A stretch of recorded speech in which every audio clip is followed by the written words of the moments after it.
So good morning, everybody. I'm super happy to be here. My name is Andy. I work for Rackspace, based in London, though.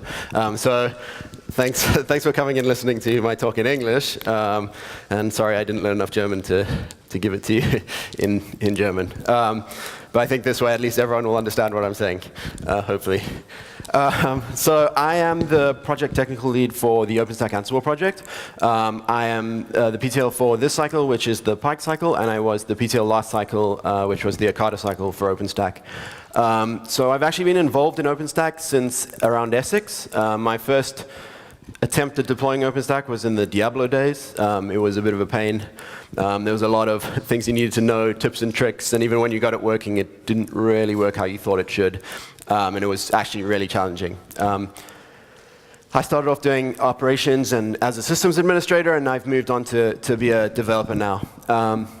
And really, over the time period that I've been involved in OpenStack, one of the biggest shifts has been a shift from kind of developers getting features in and just doing things to make new exciting things that people need, to a more kind of operator-focused approach, which is improving deployments, making deployments easier, improving logging, making all the services work together, doing things like upgrades.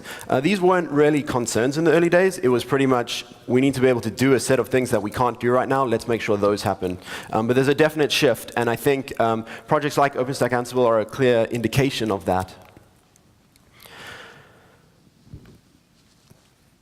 So I did this talk in Boston at the Boston Summit. I've changed up a little bit, but it's more or less the same talk. At the keynotes in Boston, there was a big keynote by GE, or General Electric, and they had this slide, which if you can't read, it says, this platform must be made of awesome. And it was the GE healthcare architect talking about their OpenStack deployment. Now, what the keynote doesn't say, and what they didn't mention, was that the GE deployment is deployed using OpenStack-Ansible. Like, their production deployment is OpenStack-Ansible. There's actually nothing even on top of it. It is literally just OpenStack-Ansible. And we've had similar feedback. They're not the only ones telling us that it works and that it's really good. I don't know if you're aware, but there was the OSIC cluster, which was used for gating in the OpenStack infra. So the OpenStack infrastructure, every time a patch went in, it would gate against a set of hosts. And one of the groups of hosts was the OSIC cloud. That was a 500-node compute cluster, including bare metal Ironic nodes and Swift deployment, a large Swift deployment for object storage. And the infrastructure team constantly told us how great the cluster was. So it clearly can run at scale and has run at scale, and is running at scale right now. And we've got feedback to say it. So in February, I wrote my first corporate blog. So I'm a developer, was a systems administrator. Doing corporate blogs is not really my thing, but I gave it a go. And it was essentially a kind of, why would you use OpenStack-Ansible, and what's great about it, and why is the Rackspace private cloud using OpenStack-Ansible as their deployment method? And Kevin Jackson tweeted about it and put it on Facebook as well. And there was a message from Sean Wynn that essentially said, I use it because it works, everything else not so much. Which I took to mean that my blog wasn't that good, but the product's good. So I'm OK with that. As a software developer, if you don't like my blogs, that's fine. If you like the project that I work on and the work that I do, that's more important to me. And to be honest, that's the exact feedback that we're after. It's kind of like, we're not about being flashy. We're about just making things work. We don't want to sell like sparkles and flash. We want to sell you something that's going to work, and we want it to work, and we want you to find it easy to use, and we want you to get on board with that. So this is the exact kind of feedback we're after, and I just want to say thanks to Sean again for writing some of my slides for me. It just makes it easier when you get cool feedback from people. It's not just me saying, hey, this thing's great. It's me saying, hey, these are people using it. They think it's great. I obviously think it's great because I keep working on it. So it goes without saying. And as I said, it's really our aim is to provide the best mechanism for deploying and managing your production OpenStack environments. So we're not about doing a science project that's like we're going to do some weird, cool new thing that maybe doesn't work properly but could work really well. We're about doing what's going to work in production. And we at Rackspace, the developers from Rackspace working on OpenStack-Ansible have to keep that in the front of our minds with every decision we make, because all our production OpenStack Rackspace private clouds are put on the OpenStack-Ansible project. So they deploy OpenStack-Ansible, and then Rackspace literally puts some monitoring and logging on top of that, and that's basically it. It's OpenStack-Ansible all the way down. And in fact, some of our projects, or some of our deployments rather, are literally just OpenStack-Ansible.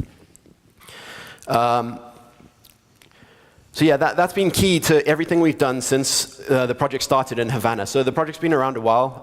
We're now coming up to releasing Pike in September.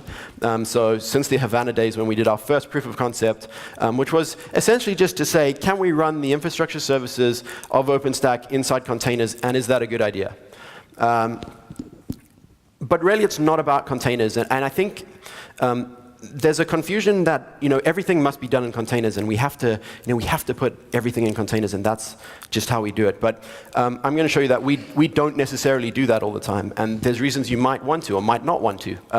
And so there's no hard and fast like rules in OpenStack-Ansible. It's pretty much the aim to be as customizable as we can be, so that you can decide where your workloads should live, and you can decide how your architecture should look. So I'm hoping after this talk there'll be a couple more quotes like the last two I've seen from some of you in the room after you give it a go and give us your feedback. So who's this talk for? So I've got a terrible triathlon metaphor going through the whole talk, so I hope that's okay. But essentially we've got three groups of people. There's the cyclists, which are the operators and the deployers, and they're just looking to deploy it. They just want to get on the bicycle and they want to ride. They don't want to dig deep into the project and find out and fix bugs and do all sorts of other things. They want to literally just get on that bicycle and just ride. They've got the equipment. They don't need our help getting equipment. They know how to use the servers. They've got the expertise to do it.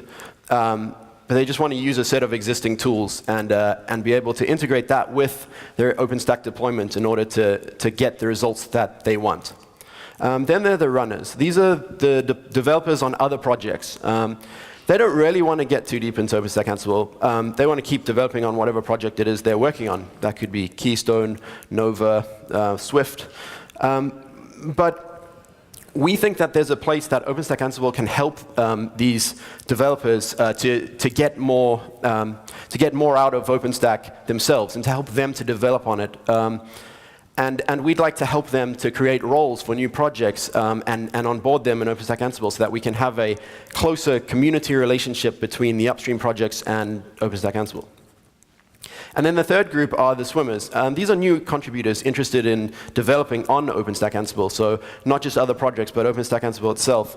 And they're the ones that want to really dive in and get to know the project really well and understand how all the nuts and bolts work and be able to look at bugs and fix bugs and add new features and really develop the project in such a way that will help and solve their use cases. And that's really what it's about is, we solve our use cases and we try to solve general use cases because we all share very similar use cases. But at the end of the day, if you have a specific use case, we want to make it as easy as possible for you to get on board and add those solutions to those use cases into OpenStack-Ansible.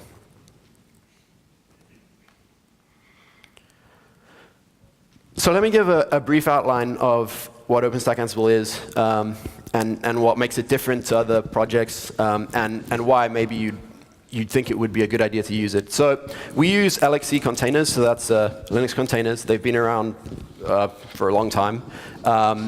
And actually, the original Docker implementation was based on Linux containers themselves. And we use them to deploy infrastructure services. So that means like your Nova API services, your Swift proxy service, Keystone service, Glance API service, any service that it doesn't really matter what hardware it's running on. You can kind of ship them around and put them, you can scale them. You can put multiple API services on the same host. We put those in containers.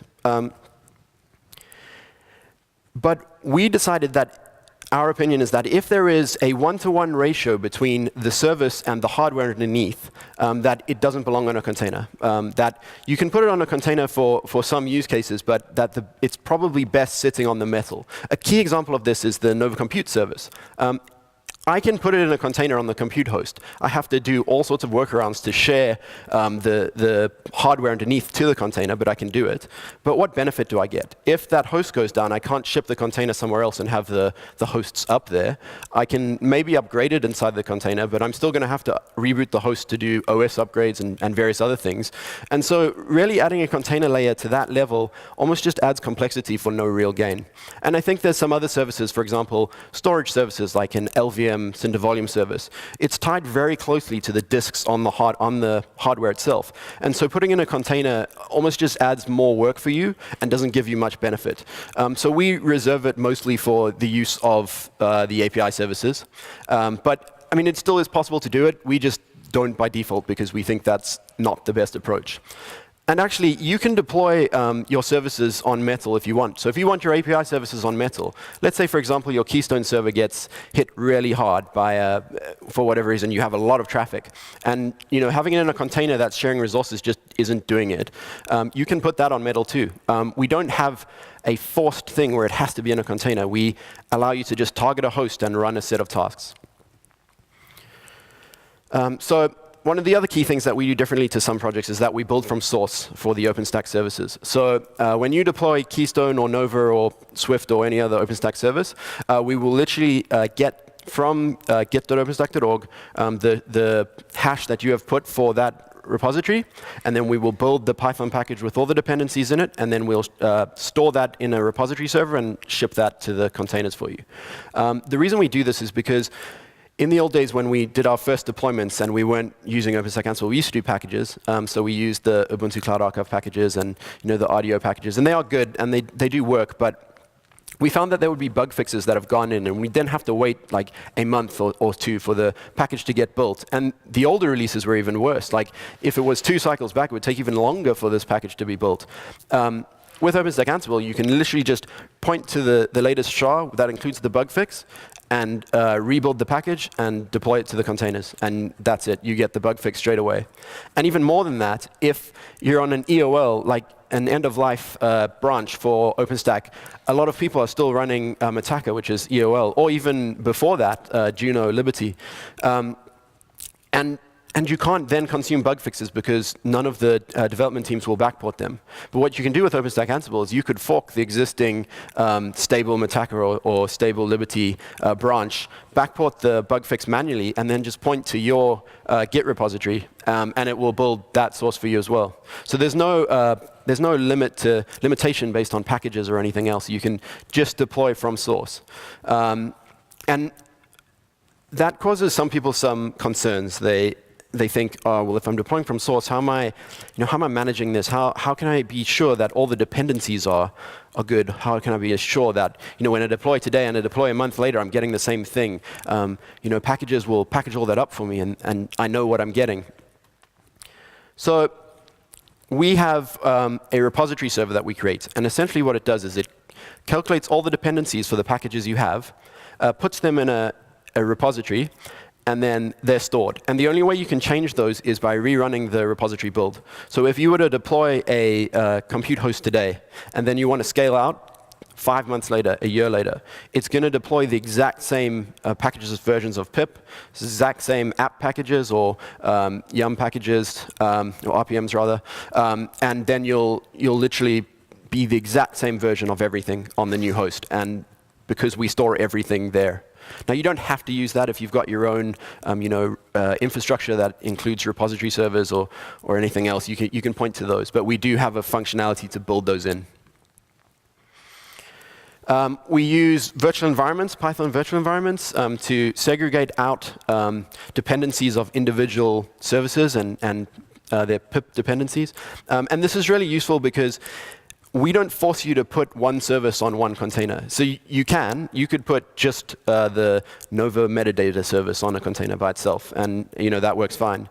But if for some reason you feel like maybe that's overhead and you don't see the win, you could put all the Nova services except compute on a container by the same container. Now for Nova, that would be fine, but it kind of moves further. As I said, you can put everything on Metal. So if you put all OpenStack services on Metal and their dependencies are slightly different, you're going to run into dependency issues where a package version is not right for one service, but it's right for the other service, and you get into a loop. So we solved this by just putting the individual services in their own virtual environments, and that way the dependencies are unique to each service. And then one of our key focuses over the last couple cycles and still now is upgrades. So we have zero downtime upgrades for Keystone. That's the only service right now that has it. One of the challenges is that we need to wait for the upstream projects to add the functionality. So we can't make a zero downtime upgrade work if the service itself doesn't support it. Keystone does. We have zero downtime upgrades. We actually have a test that hits the API while it's upgrading and checks that we don't drop a certain amount of packets and make sure that the requests all go through. And we have work coming in for Cinder, Glance, and Nova, and they'll be landing this cycle. And we also have work for Neutron, although the Neutron upgrade path is not zero downtime itself, so we can't really fix that, but we're trying to make it as seamless as possible. So yeah, upgrades are a key item of what we're trying to achieve and what we're trying to do. Because one of the things we've seen is that a lot of people have an old OpenStack deployment. And that's great because it works. But at some point, there's a new feature or you're end of life, then you need to consume new bug fixes and various other things. And if you're stuck and you can't do an upgrade or the upgrade is painful, it's just not going to happen. And we've seen that even in Rackspace, we have customers running really old deploys just because the burden of upgrading is painful, and we'd like to make that simpler. So because of the way we allow customization within OpenStack-Ansible, we've had a lot of questions, even though we allow all this customization around, like, does it scale? Like, I've heard OpenStack-Ansible doesn't scale, and I'm concerned that I've got a really large install, and I don't think it's going to scale. So I'm not too sure where that came from, if I'm honest, because in OpenStack-Ansible, we, like I said, don't force you to deploy anywhere. We say, you give us a host, we'll target it, and we'll deploy things into it. And so the real message is that if OpenStack scales, which I think it clearly does, and if Ansible scales, then OpenStack-Ansible scales, because it's literally just using Ansible to deploy OpenStack on whatever host targets you give it. And on top of that, you'll get whatever the developers intended and not how some packager has changed it up for you. So before we get into how you can customize it and make it work for you, I just want to talk about the building blocks of what makes it. So that'll be more understandable as to how you would then go about customizing it. So OpenStack-Ansible is set out, it's essentially a bunch of repositories. Each repository is a role. So for example, there'll be a Nova role, an OpenStack-Ansible Nova role, an OpenStack-Ansible Keystone role, a role to install database service, so Galera cluster, a role to set up the repository servers, a role for HA proxy, this kind of thing. And then an overarching role, which is the overarching repository, sorry, which is the OpenStack-Ansible repository, which is the glue that sticks it all together. So it includes the inventory creation, which is all the hosts you have and their variables. It includes the scripts to get all the repositories in the right place, glue everything together, and ensure that you can customize your deployment how you want it. On top of that, it includes documentation.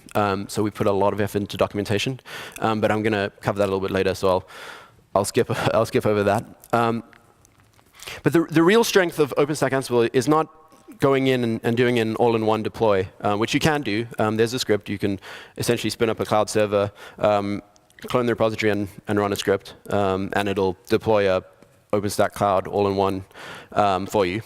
And that's what we use for our gate tests. So every commit that goes in runs that AO. But the real strength is knowing how to customize it, how to edit it so that you want 5 Keystone servers, but only 1 Glance server. You want your services to run on Metal instead of on containers. And for that, we've got a lot of documentation that we actually reworked 2 cycles ago, and we've added to since. And we think that that's a really, really strong starting point. We've actually had a couple people come in and say, you know what? I had a look at OpenStack-Ansible. I looked at the documentation. It was just really daunting because there's a lot of it. And there is. Deploying OpenStack how you want it can be complicated, or there's a lot to know. And so they looked at it and went, ooh, it's a little bit hard. Let's try something else. And then they went off and tried something else, and they got it to work. It was okay. But it didn't do what they wanted, and it had limitations, or it didn't work quite how they thought it should. And then they came back to us and told us that, actually once they stuck with the documentation and read through it and understood everything, that it worked well and it was what they were looking for. And in fact, we've had one contributor come to us in Boston and say that exact same thing and then offer to add package installs to OpenStack-Ansible, which is not something we're against. We just never added the code path. So again, if they want to do that, that's perfectly fine.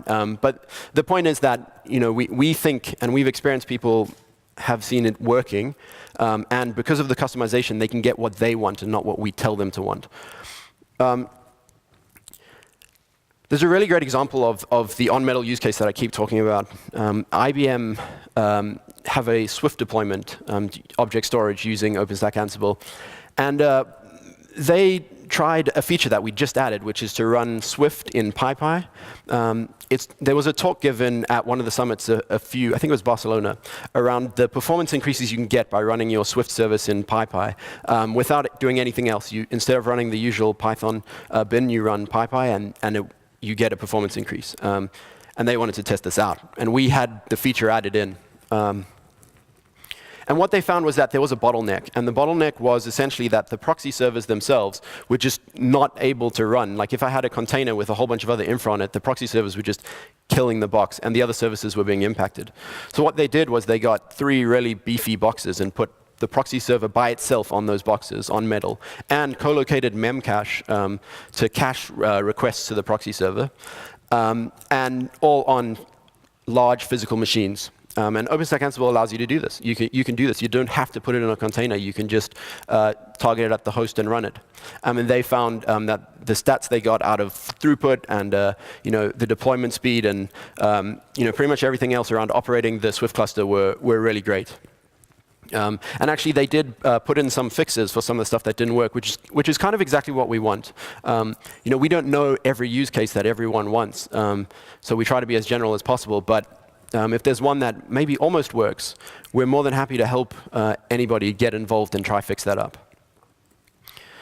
So the roles that I mentioned, they're really just a set of tasks. Ansible is great for being very simple and easy to understand, especially as an operator or a systems administrator, because it will tell you exactly what tasks it's performing, and when it fails, it'll say, I failed doing this task, which is really great, because I can then log in as a systems administrator and try the task, and then see it fail, and say, OK, well, it was failing installing a package. It didn't really tell me why.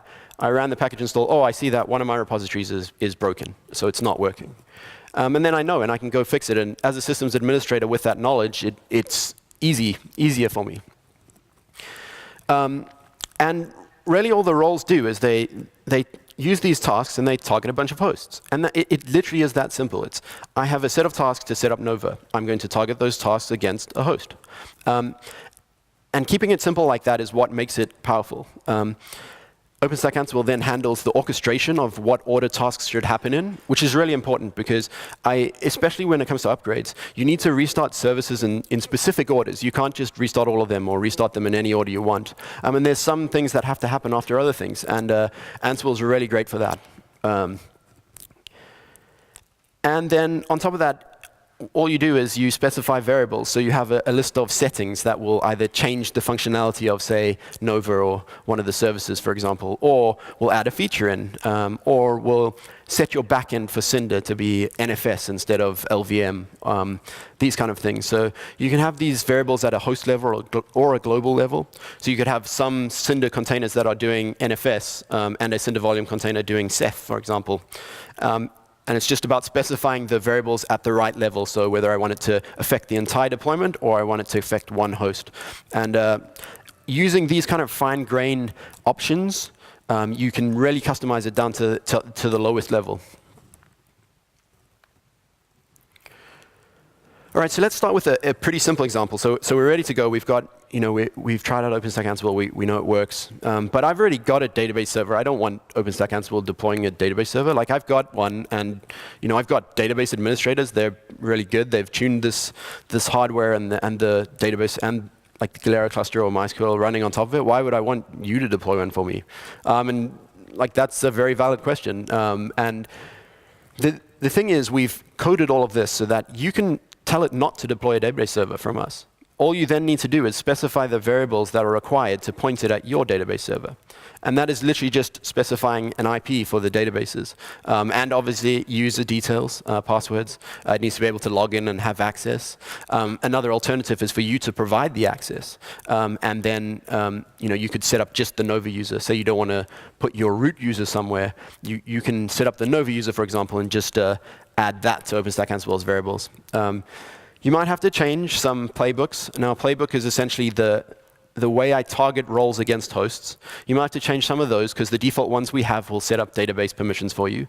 But aside from that, it is literally, the Nova role doesn't do anything with Galera or MySQL. All it does is, before the role runs, it will add permissions to the database. But that's not part of the role. That's just a task that happens before the role runs.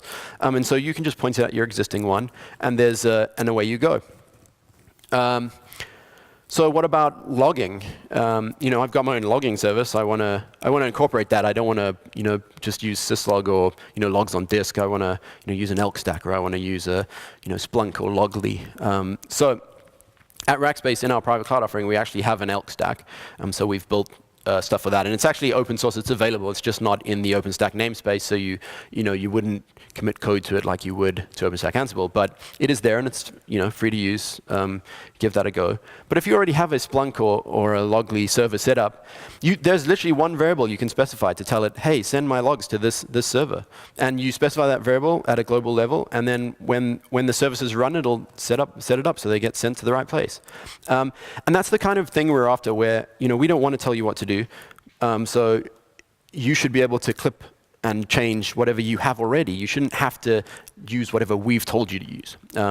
And so these are two pretty straightforward examples of how you do that. Okay, so that's really simple, right? Like I've already, this is already stuff that's in there, so that's easy. How, I just change a variable for those things. But what about I want to add a new service on top of OpenStack-Ansible, or I'm interested in deploying something completely new that we've never even seen before.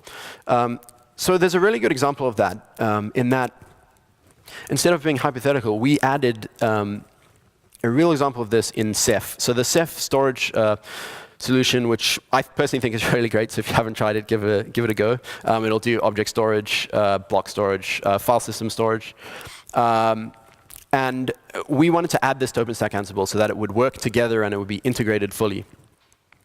So we didn't want to write code to deploy Ceph. That's not really OpenStack, and we don't really want to do that. It already exists. Why would we bother? So the task was more about taking the existing Ceph playbooks, which were created by Ceph themselves in the Ceph Ansible project, and just integrating that with OpenStack-Ansible. And so, to be clear, you could already do this before Okada when we added the official integration. But you had to do a bit more. You had to do a bit more heavy lifting. So you had to add, automation around cloning the roles for Ceph, automation around, setting up the environment. And when I say environment, what I mean is a definition of where the Ceph services will live in terms of hosts. So I create host groups like a Ceph OSD, which would be the storage service. I create a host group for that, so I can target the Ceph OSD role against it. And then create Mon service, which is the monitor service that you could run in a container, for example. That's a good example of a service you could run in a container. So how do I then create the container to run that? So you have to do a little bit of that changes, but it essentially means adding automation to do the setup, and then changing the environment to work with that. And then maybe fixing some issues you find upstream, and ensuring the roles work. But really, that's one of the key benefits of open source. I don't need to write this stuff myself. It's already there. So let's just use it, and we'll just integrate with OpenStack-Ansible. And since last cycle, we actually have full Ceph tests running. So on any commit that goes into OpenStack-Ansible repository, we do a full Ceph build, including testing at the end with Nova and various other things. And we don't control the Ceph repositories themselves. We just use them, we download them, and we clone the repositories, and away we go. And so there are 4 key tasks that had to be achieved, which was the environment files I talked about, so the definition of the host groups, adding the right variables. So I need certain things to be set in Cinder and Nova for Ceph to work with my OpenStack cloud, so adding that integration piece, adding the automation, and then, like I said, testing it, because you don't want to deploy something that you haven't tested and that you're not sure is going to continue to work. So it's easy for me to say, oh yeah, you can do all this stuff, just change this variable, everyone's happy, it'll work with your log server and your database, and it's all good. But how could you ever know this? It's me just telling you, and that's fine, but we put a big effort into improving documentation. For that specific reason. We know that people don't want to be asking questions all the time. Like sometimes it's easier. If you ask a question, you can get it sorted in like 10 seconds, but if you have to look through documentation, it's a slower process. But you learn a lot more, and people generally want to be like autonomous. They want to be able to do things themselves and feel like they don't need a crutch. They can understand this themselves and work through. And so we've updated our deployment guide. So we were the first project to have an official deployment guide. That means if you go to docs.openstack.org, there's actually a section for deployment guides, and we were the first project to add one. So the documentation team essentially came up with a list of criteria of, you need to achieve these things before we'll allow you to have a deployment guide. So we've got that. We restructured it for that purpose. And we actually have 2 core reviewers on the project that are literally just there for documentation. We actually have 3 that are very strong docs people, but 1 doesn't only do documentation. And we think that this is really important, because at the end of the day, if you can't deploy it from the documentation, and you can't use it without help from people, you're probably not going to want to or going to. And on that point, if you can't, if you're having trouble with the documentation, we'd love to hear about it. It's easy for me because I do it every day, so I kind of know where to look and what I'm looking at. But we want to make it easy for people coming in, not necessarily just for people who already know. And then on top of that, we've added an operations guide. It's new this cycle, so there's a couple things still to be finished off, but we've got a couple months to go.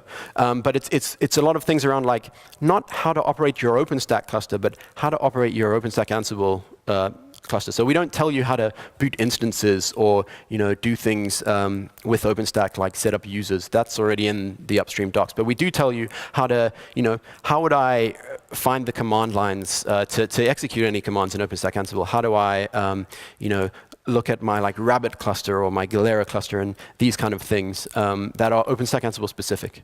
And so if you're interested, take a look at the ops guide. We think it's pretty useful, but we'd love feedback. There's always improvements to be made and stuff that's missing.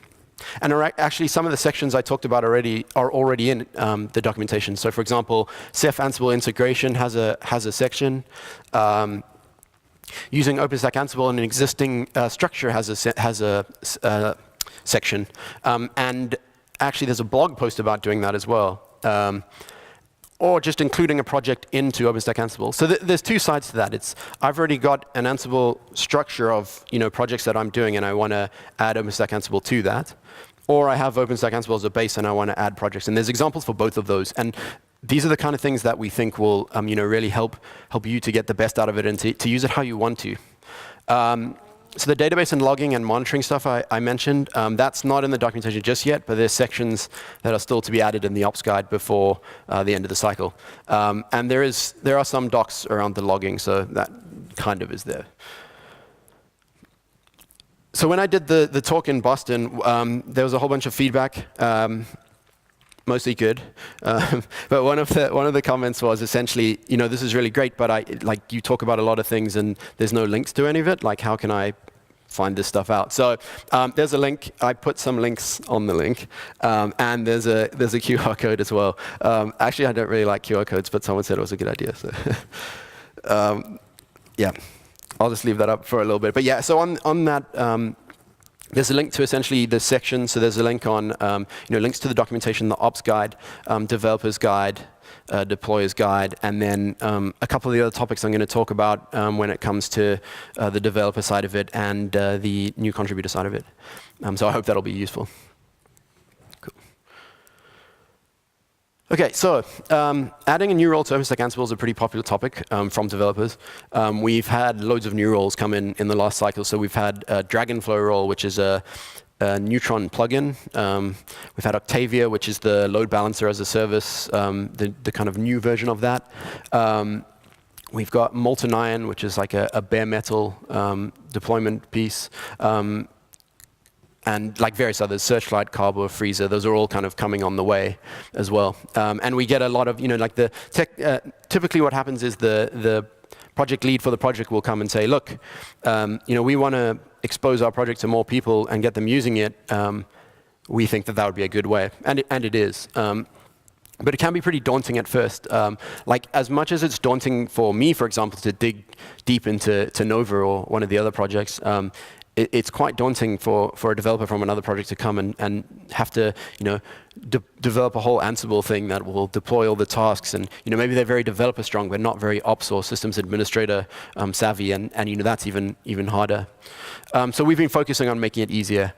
So what it started off with is a kind of cookie cutter repository, which is in my GitHub right now. And essentially what it is a template of like, these are the baseline things you'd need just to get a role that does some nothing test, like a no-op test, and we'll pass it, and everything will work. And then you can go from there and kind of build up your own role. So add, installing packages, where do you specify the Git repos, any special tasks like database syncing, database setup, these kind of things, and then you'll end up with an end goal. That's not quite the perfect solution of what we want. What we ideally want is a way that everything's templated out.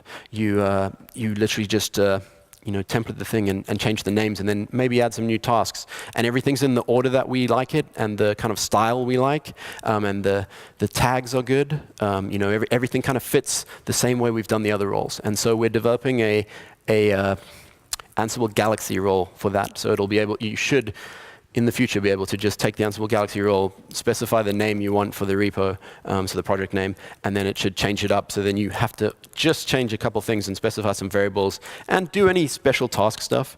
Testing's usually the hardest because, for example, with the load balancer service, I have to set up a whole bunch of other services in order to test that it's working properly. But that's the next evolution, and that's what we're hoping to get. And we do already have some documentation around like our style and what we look for. And it's on the developer docs, so it'll be one of the links. And around tagging and conventions and how we want things to look. And so we hope that that's going to help get people on board quicker when it comes to adding new roles. So this is one I'm actually pretty excited about, because when I gave the talk in Boston, it wasn't quite ready yet. But a couple weeks ago, we finished this up. So if there are any developers in the room that are either tired of using DevStack or want to be able to do like more complex scenarios, then we've now got a path by which you can do development of OpenStack using OpenStack-Ansible. So because we use source and containers, it's actually almost a perfect way to do it. Because you can write the source, deploy it to a container, and if you want to redeploy, you don't have to redeploy everything. You can either kill the container or just upload the code again, and you know where it goes. And so the old way was for you to clone the repo that you're working on, say Nova, make some changes, push the changes up to your own repo, and then point to that repo. And that still works, that's still there. But it's a bit slow and tedious. Like, I don't want to have to commit everything. I just want to be able to type some code. It's not even a committed patch yet. I just want to test it. So now what you can do is you specify a directory on the host. You clone the repositories you want in there. That can be more than just Keystone or Nova. It can be any project that you have that you're going to deploy using pip packages. And then you edit that, and OpenStack-Ansible in the testing phase will essentially run through, look at what directories are there, and tell the packages to be installed from that location instead of from upstream or from anywhere else. And that way you can test everything locally. And when you want to make your change, you change it, and you just rerun the role that you're testing, and it'll redeploy the new code for you.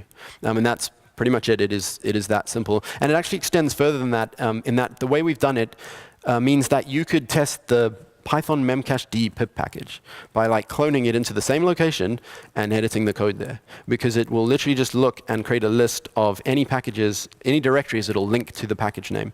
So of course, if there's a directory that's nonsense, it just won't get installed because it never gets installed, but it'll still be in the list of packages to be installed. So there's a blog about this I wrote a couple of weeks ago actually, and it's in one of the links. So yeah, if that's interesting to you, check it out. Let us know if there are any issues or if it's useful or if there's something missing. We'd love to help. There's some cool use cases. For example, you can test Keystone upgrades. You could test upgrades of actually any of the I'm going to say like core-ish projects, so like Nova, Swift, Glance, Cinder, Neutron. Might be missing some there. Keystone, and they have upgrade tests already. So you can run the upgrade test using OSA. And with your own code, though. And things like multi-region Swift deployments. We have a scenario test for that. And you could, again, do the same thing by using your own code. So this is another cool thing, which is actually a side effect of the developer mode stuff, is that we now have the ability to do two things. One, if you have a patch up for a project fixing a bug, let's say Nova again, you can do an OpenStack-Ansible patch for the Nova role and use the depends on tag and use the link to the Nova patch, and it will build OpenStack-Ansible with that patch. So you can test that your patch works with OpenStack-Ansible, which is kind of useful, especially for some of the scenarios we have. But even more than that, you can actually now add a gate task to your project. That uses the OpenStack-Ansible gates. So we actually already have this now with Keystone. It was added, I think, last week. And so when Keystone does a patch, you can now test it against our zero downtime upgrade patch, gate rather. And so it will do a test on their patches to ensure that our zero downtime upgrade path doesn't fail. And we're looking to add this to other projects. So we've already got there's a project called Ara, which is the Ansible runtime analysis. It's very cool if you're using Ansible. Take a look at it. It's not just for OpenStack. It's a really cool project. And they also gate against OpenStack-Ansible because we're one of their key use cases. And there are other projects that have expressed interest. The Nova LXD plugin, they want a functional gate. We already have one. All they have to do is just enable it. So there's a blog about that as well. And this is a key aim for us because we think it benefits both sides. Like you can deploy our stuff and find bugs and help fix them, and we can help you by giving you scenarios that the dev stack gate can't give you. It also reduces the kind of infrastructure workload. An upgrade with zero downtime would require multiple containers because I'm going to upgrade one while the other stays up, for example. If I only have one host, I can't really do that. But I can if I put them in containers. So on one host, I have two containers. So now don't need a multi-node infra gate. I can just use one node and test the same scenario. So we think there's a lot of cool use cases that'll help. All right, so the key people that we'd love to see more of are like developers working on OpenStack-Ansible. And we know it can feel daunting, but we really want to make it easier. So a couple things. There's like a bug triage once a week. We think that this will help integrate people quite well, because if you file a bug today, you know that next Tuesday someone's going to at least look at it and say this is important, or say I don't understand, maybe you've done this wrong, can you give more info, or something. But someone's going to look at it, and you'll get some feedback. We also tag them with low-hanging fruit so new developers can get on board with those. We have a very active IRC channel, which is a lot of operators and people who aren't necessarily developers who are just using it. And that's really awesome, because if you're trying to use it, there's people who know and have encountered the same issues as you, and they'll probably be able to help you. So that's really cool. And focus on documentation again. That's like being a heavy aim. We think that will help new contributors to get on board quickly. And actually, docs is a great way to start. We have someone right now, he's worked on Ansible for a couple years already, but he wants to get involved in OpenStack and OpenStack-Ansible. And his first step is literally to read through all the docs and file bugs. And it works, because he now understands better how the project works. He knows how everything hangs together. He found a bunch of bugs, and we fixed them. And he's still finding more. But it's kind of a key, easy way for you to get involved, and then you have an understanding, and then you can start deploying, and you know where things fit together.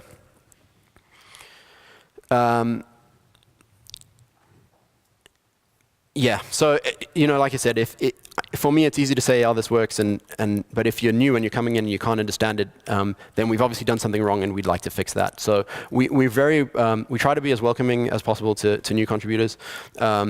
We really do think we have a pretty good community going, and it's growing all the time.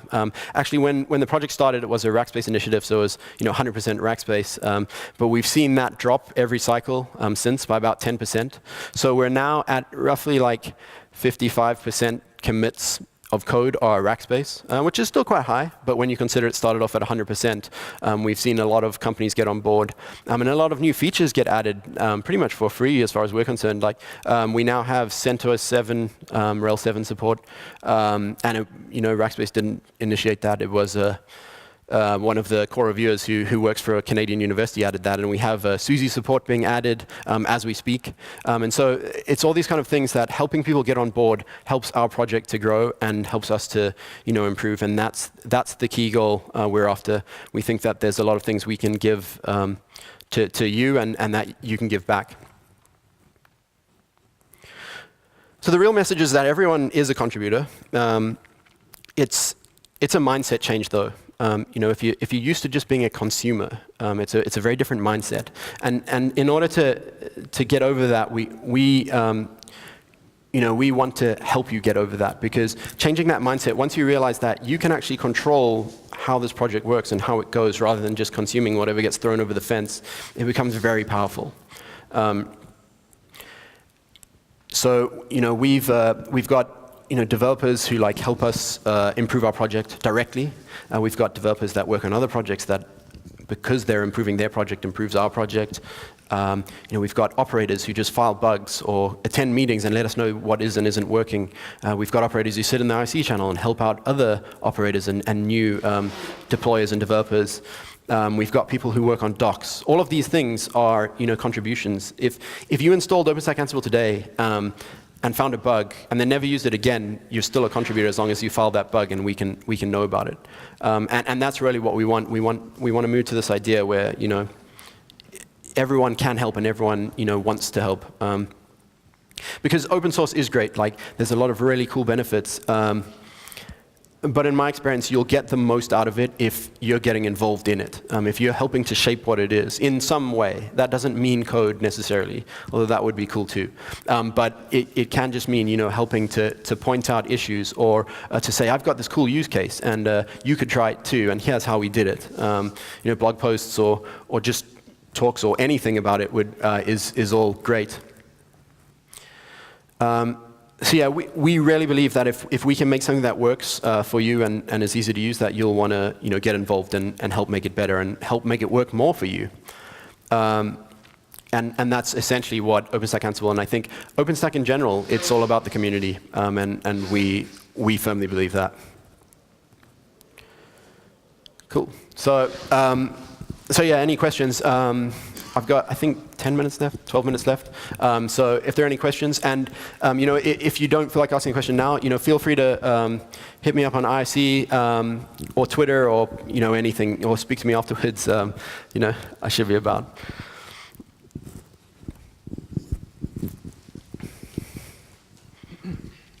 Hi, I have two questions. First is, how did you do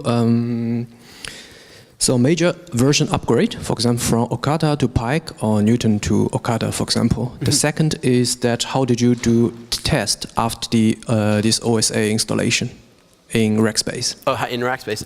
So the way we do the upgrades, in the OpenStack-Ansible repository, we have a set of upgrade scripts.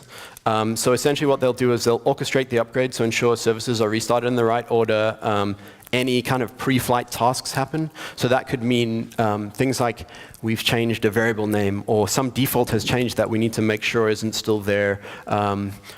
Or a couple cycles ago we had an issue with the way we'd named containers, and the kind of it didn't work with one of the services, so we had to change that, and that was a pretty big change. But we'll put the kind of machinery to make that work in the upgrade scripts. So you can do a run upgrade. There's a run upgrade script, and you can give it a go, and that pretty much works. It might be better to look at what it does. I mean, it's just to kind of try it out if you've got an AO, but you can look at what it does by looking in the script, and I would advise looking at it, doing each step in a kind of more ordered manner than just trying to hit a button and upgrade everything, because in production you don't really want to do that. But yeah, so we have scripts to do it, and it works pretty well. We actually have testing for upgrades as well.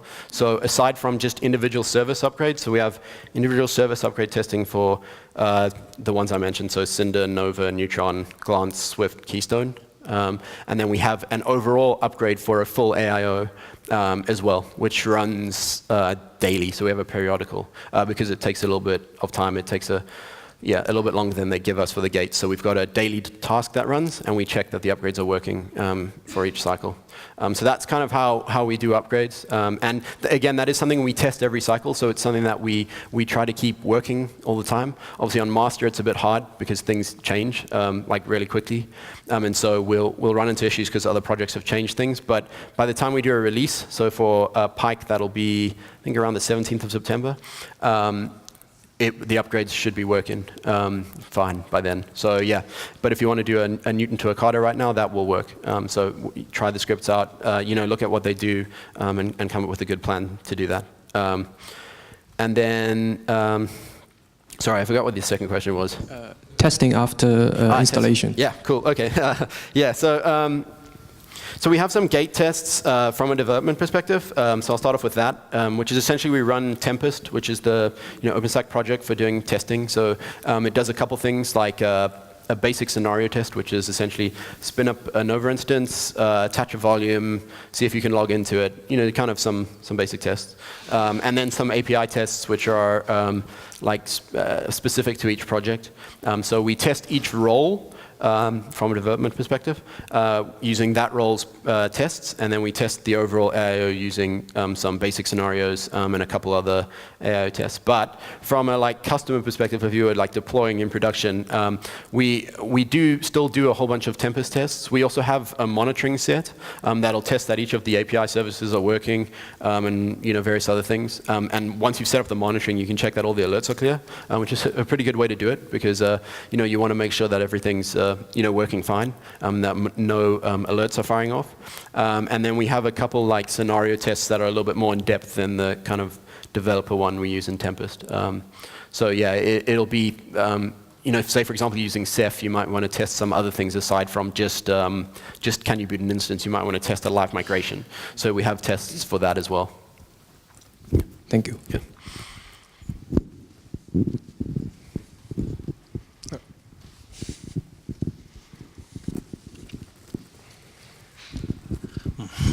Hi. There's another project to deploy OpenStack that's called Collar, for example. What I want to know is what's your opinion on when should I use OSA and when should I use something like Collar, for example? Yeah, sure. So in my opinion, you should always use OSA. You can tweet about that and write it. I'm kidding. Collar's got a great thing. So when Collar started, actually, we were already running at that point. When Collar started, their aim was to build containers. So they wanted to be the OpenStack container project.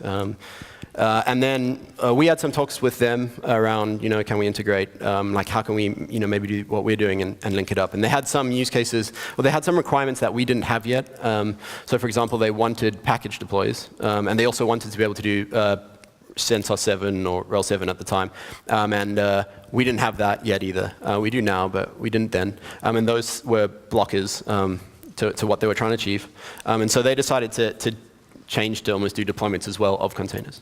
The thing with Collar is that everything is pretty much a container. So they have some cool use cases around being able to ship containers around and do cool things with that.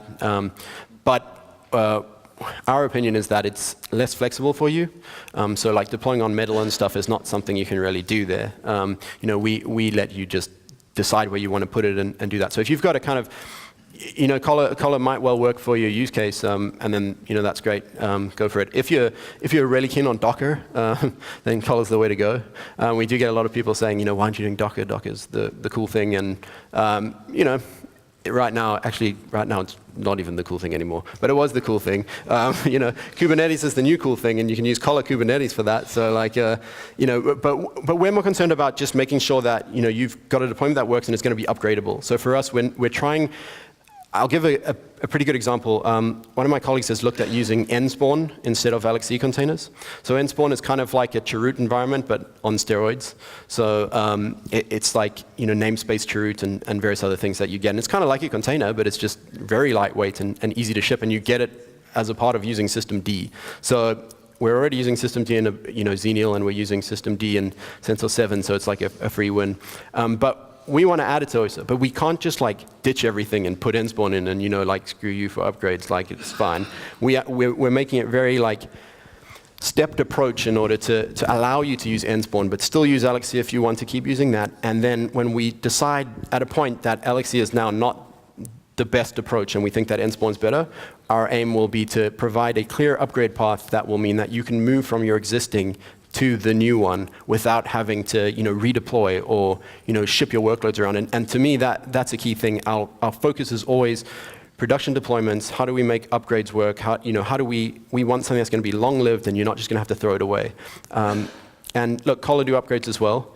But I think that their approach is very much more around following like the cooler technologies that are new and emerging. And that is great.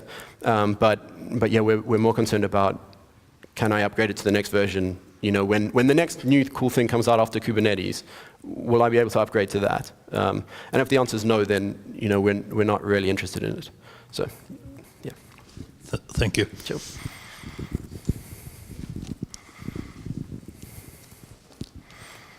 Okay. I see no more questions.